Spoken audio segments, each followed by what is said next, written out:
Delhi election 2025 जिसकी results 8 फरवरी को आती है और 20 फरवरी को रेखा गुप्ता दिल्ली की 9वीं सीएम नियुक्त की जाती है और 20 फरवरी 2025 को ही वो अपने ऑफिस को एज्यूम करते हैं। बीते पिछले 2 महीने में जब दिल्ली में केजरीवाल की सरकार थी उस समय की क्या दिल्ली थी और अभी प्रेजेंट में दिल्ली कैसी है बीजेपी सरकार के अंदर, क्या लोगों की राय है, क्या बीजेपी सरकार से लोगों की क्या राय है और जो उम्मीद उन्होंने किया था बीजेपी सरकार पर और जिस उम्मीद से उन्होंने बीजेपी सरकार को दिल्ली की सत्ता सौंपी थी, क्या बीजेपी गवर्नमेंट उन्हें इच्छा पर उतर पाए हैं या नहीं उतर पाए। आइए दिल्ली की हाल जानते हैं।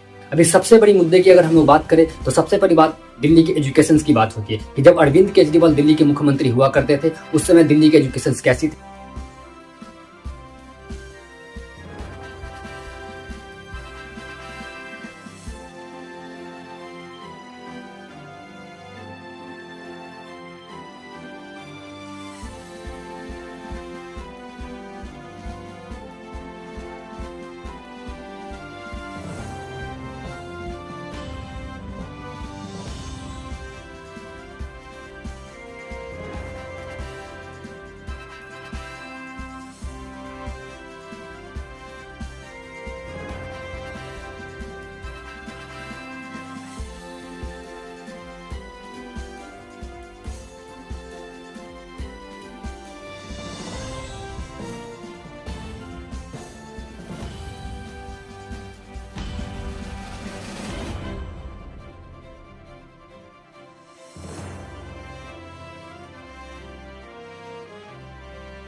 और अभी दिल्ली की एजुकेशन कैसी। बीते पिछले 10 सालों में ये कभी नहीं देखा गया कि दिल्ली की कोई भी पेरेंट्स अपने बच्चों के लिए धरना प्रदर्शन पर है कि स्कूल की फीस इतनी हाई हुई जा रही है कि पेमेंट करना इम्पॉसिबल नजर आ रहा है। जब दिल्ली के गवर्नमेंट अरविंद केजरीवाल हुआ करते थे उस समय दिल्ली के सरकारी स्कूल के भी हालात अच्छे थे, best quality of education provide करवाई जाती थी। लेकिन आज बीजेपी गवर्नमेंट है, इसमें दिल्ली के स्कूल्स के बारे में कुछ अलग भाव देखे जा रहे हैं। आखिर रेखा गुप्ता दिल्ली की 9वीं सीएम होकर उन्होंने क्या एजुकेशन पर काम किया कि दिल्ली के एजुकेशन आज फेल होते जा रहे हैं और हद अब ये हो चुकी है कि यहाँ के पेरेंट्स हड़ताल पर बैठ रहे हैं।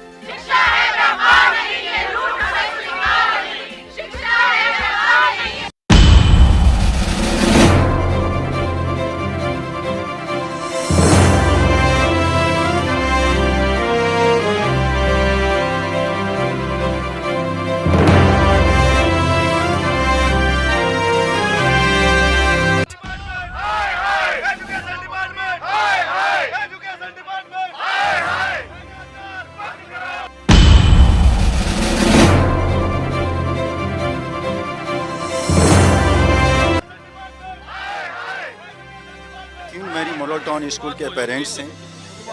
हमारी बच्ची क्लास 8वीं में है।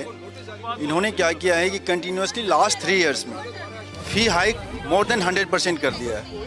2024-25 का जो सेशन था उसमें इन्होंने 40% का हाइक किया, 24-25 में इन्होंने 33% का हाइक किया। Now more than 18% hike in the fee without any notification and information and there is no approval और permission from the directorate of education.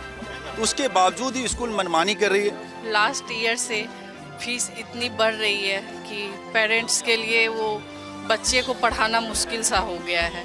Last year मेरे बच्चे 10 रीजन स्कूल में पढ़ते हैं, लास्ट ईयर 30% बढ़े थे। तो फिर हम लोग बहुत सारी मीटिंग्स वगैरह भी किए थे, बातचीत किए। इवन पेरेंट्स 10% तक भी एग्री थे कि 10% भी होंगे तो कोई बात नहीं उतना, लेकिन स्कूल ने एक भी नहीं माना।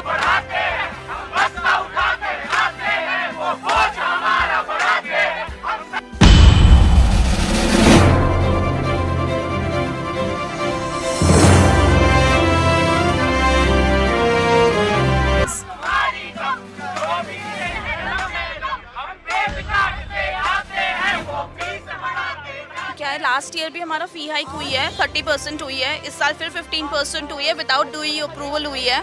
और स्कूल बच्चों को हरास कर रहा है। अगर आप पुरानी फीस भी दे रहे हैं तो बच्चों को रिसेप्शन पे बिठाया जा रहा है। हम 1 साल से अपनी फीस हाइक की लड़ाई को लड़ रहे हैं। स्कूलों द्वारा मनमानी तरीके से फीस को बढ़ाई जाती है, हमारी शिकायतों को नजरअंदाज किया जाता है, उसके ऊपर स्कूल को खाली एक नोटिस जारी करके उन फाइलों को बंद कर दिया जाता है।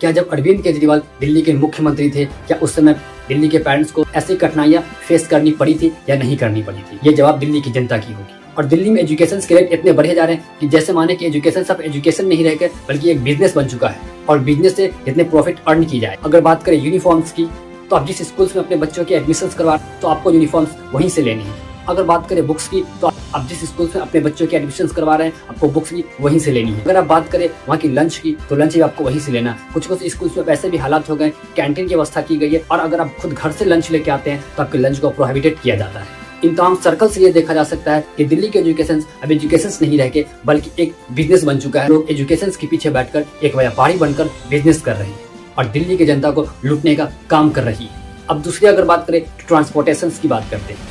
अगर ट्रांसपोर्टेशन को लेकर हम लोग बात करें, जैसे Delhi transportation councils, Delhi transportation councils की अगर हम लोग बात करें तो इसमें बस की जो रेट्स है वो इंक्रीज कर जा रही है, मेट्रो की वो इंक्रीज कर जा रही है।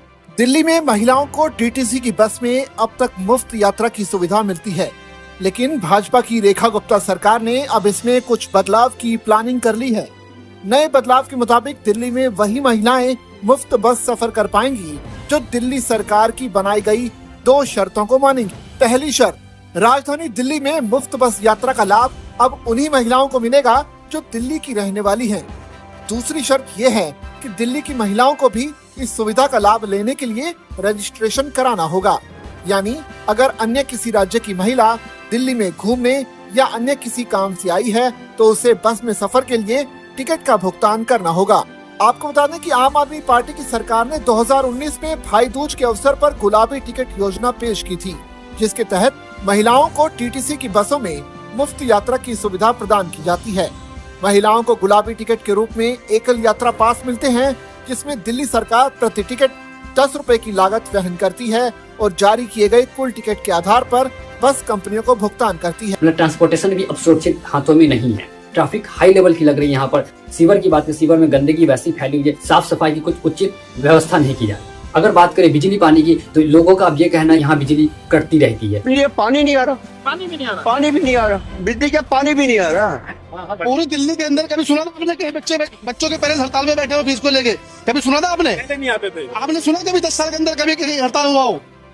पेरेंट्स हड़ताल करके बैठे हुए बाहर स्कूल के बाहर। 10 साल में इन्वर्टर का भी इस्तेमाल नहीं करा, इन्वर्टर ठीक कराना पड़ रहा है। 10 साल में इन्वर्टर खराब हो गया था। 30,000 रुपए डोनेशन उसी स्कूल में बच्चा पढ़ रहा है, 5 में 6वीं में किया है, और 30,000 में टेबल के नीचे से। केजरीवाल के टाइम में तो सरकारी स्कूलों की एजुकेशन इतनी अच्छी थी कि बच्चे हर माँ बाप सोचते थे सरकारी स्कूलों में पढ़वाओ। केजरीवाल साहब कहता कोई है ही नहीं है, ना है ना होगा।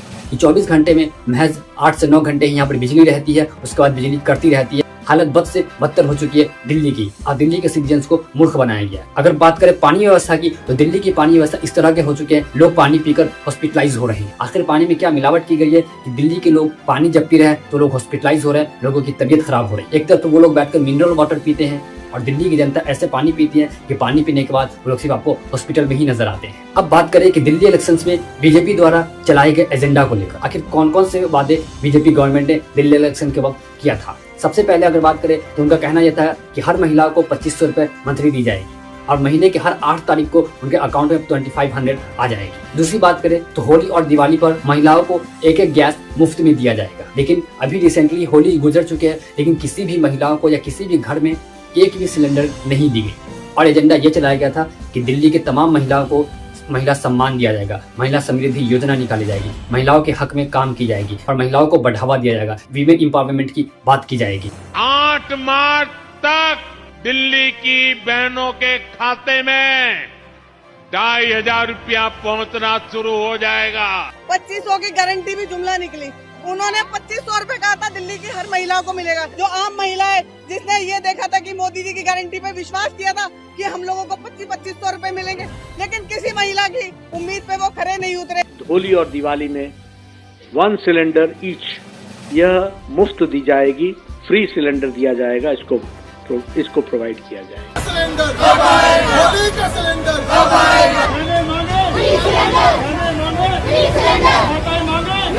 हमारा ये मत है कि भारतीय जनता पार्टी की जब सरकार बनेगी सबसे पहले ग्रंथी और पुजारियों को वेतन दिया जाएगा। उन्होंने जो ये सवाल किया है अभी ऐसा कोई विचार नहीं है, जब होगा तो बता देंगे। लेकिन ये सारे वादे फेल होते नजर आ रहे हैं और दिल्ली की जनता की इस पर क्या राय है? आखिर जिस उम्मीद से बीजेपी गवर्नमेंट को लाया गया था और आम आदमी पार्टी को हटाया गया था और बीजेपी गवर्नमेंट को लाया गया था, तो क्या उस उम्मीद पर बीजेपी गवर्नमेंट खरी उतरी या नहीं उतर पाई? या वी नीड टू चेंज? क्या फिर से दिल्ली में केजरीवाल की सरकार आएगी या नहीं आएगी? क्या दिल्ली की गवर्नमेंट को रिप्लेस करना चाहिए या नहीं करना चाहिए? क्या दिल्ली में री इलेक्शन होने चाहिए या नहीं होने चाहिए? क्योंकि इन तमाम वादों को और जुमलेबाजी को देखने के साथ सिर्फ यही लग रहा है कि दिल्ली के लोगों के साथ चीट किया गया है। असल मुद्दे थे, उन मुद्दों से लोगों को भटकाया गया और लोगों का ब्रेन वॉश किया गया। क्या गवर्नमेंट एजुकेशन को बिजनेस समझ बैठी है जो इतने रेट बढ़ाए जा रहे हैं? क्या गवर्नमेंट्स को मिडिल क्लास फैमिलीज की वैल्यूज नहीं है कि इतनी जहरीली पानी दे रही है जिससे लोग पीने के बाद हॉस्पिटलाइज हो रहे हैं? क्या गवर्नमेंट को साफ सफाई का मतलब नहीं पता है कि यहाँ के दिल्ली के सीवर्स नाले इतने गंदे महकते हैं और अभी तक किसी तरह के साफ सफाई के काम नहीं किए गए? आखिर दिल्ली गवर्नमेंट क्या चाहती? क्या दिल्ली के सिटीजन्स को सिर्फ यूज ही किया जाएगा? क्या दिल्ली के सिटीजन्स का सिर्फ ब्रेन वॉश ही किया जाएगा? क्या दिल्ली के सिटीजन्स को किसी तरह की सुविधाएं नहीं दी जाएगी? क्या दिल्ली के सिटीजन्स की हालत बद से बदतर ही बनी रहेगी? क्या इस पर गवर्नमेंट को ध्यान देने की आवश्यकता नहीं है? क्या गवर्नमेंट इस पर ध्यान नहीं दे सकती है? आखिर गवर्नमेंट क्या चाहती है? दिल्ली की जो सिटीजन्स है सही सुविधा दे पाए, ना दे पाएगी ये सरकार, या दिल्ली री इलेक्शन चाहती है? ये निर्णय जनता का होगा और जनता की क्या राय, आपकी क्या राय इन तमाम खबरों पर अपनी राय कमेंट बॉक्स में जरूर दें। मिलते हैं नेक्स्ट एपिसोड में नेक्स्ट कंटेंट के साथ, तब तक के लिए जय हिंद।